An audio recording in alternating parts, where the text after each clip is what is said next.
नमस्कार, आप देख रहे हो जी समाचार वेब टीवी। मैं हूं दीपक पाठक। हिमाचल प्रदेश के मुख्यमंत्री सुखविंदर सिंह सुक्खू ने पत्रकारों से बातचीत करते हुए कर्ज पर चिंता व्यक्त की है। उन्होंने कहा कि हिमाचल प्रदेश कर्ज में डूबा हुआ है। के लिए हमें कर्जा लेना पड़ रहा है। पिछली भारतीय जनता पार्टी ने प्रदेश पर इतना कर्जा चढ़ा दिया है,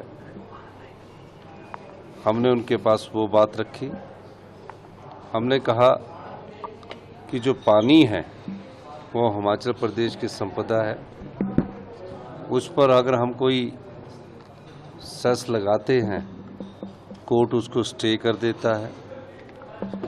हमारे पास जंगल है, अगर हम नॉर्दर्न इंडिया के लंग्स हैं, अगर हम जंगल काटने की परमिशन देते हैं तो हम अपनी आय को बढ़ा सकते हैं। लेकिन उस संदर्भ में भी हमें उपेक्षा होती है। हमने पूरी तरह जंगलों पर 68% हमारी फॉरेस्ट लैंड है, उस पर बैन लगा रखा है। उस मामले को भी आप ध्यान में रखिए। और जो आरडीजी रेवेन्यू डेफिसिट ग्रांट जो हमें मिल रही है, वो इस वर्ष सिर्फ 3000 करोड़ के करीब रह गई है। उससे पहले पिछली जो सरकार थी उसमें 10-10 हज़ार करोड़ रुपए आती थी, अब सिर्फ 3000 करोड़ रुपया रह गई है।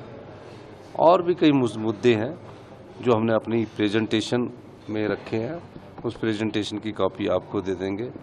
हमने कहा कि हमारा आरडीजी ग्रांट का दायरा बढ़ना चाहिए। 41% जो टैक्सेस में हम स्टेट्स के बीच बढ़ते हैं, उसमें हिल स्टेट का खास ख्याल रखा जाना चाहिए। हिल में कॉस्ट ऑफ कंस्ट्रक्शन ज़्यादा आती है, पैमाने प्लेन इलाके के नहीं चलेंगे, पहाड़ में कुछ और बात होती है। इस संदर्भ में हमने बात की है और मेरा मानना है कि हमने सभी बातों को गंभीरता से रखा और इस पर जल्दी ही आने वाले 1-1.5 साल बाद जब फाइनेंस कमीशन अपनी रिकमेंडेशन देगा तो उसमें यह बातों का ध्यान रखेगा। डिजास्टर के लिए सर कोई फिक्स ग्रांट इस तरह की भी डिमांड हुई? नहीं, आपदा के समय हमने कहा कि आपदा में जो एसडीआरएफ है, एनडीआरएफ के तहत जो डिजास्टर का पैमाना है वो प्लेन इलाके की तरह नहीं चल सकता। पहाड़ के अलग डिजास्टर होते हैं। उड़ीसा में अगर साइक्लोन आता तो उसका कुछ और अलग है, पर हिमाचल में अगर लैंडस्लाइड्स होता तो उसको कुछ और अलग है। तो ये सब चीज़ें हमने उनको बताई और अब देखते हैं उसके बाद। अभी पूरे राज्य औद्योगिक पैकेज की बात हुई है सर? क्या है, क्या आपको क्या इसमें औद्योगिक पैकेज नहीं होता।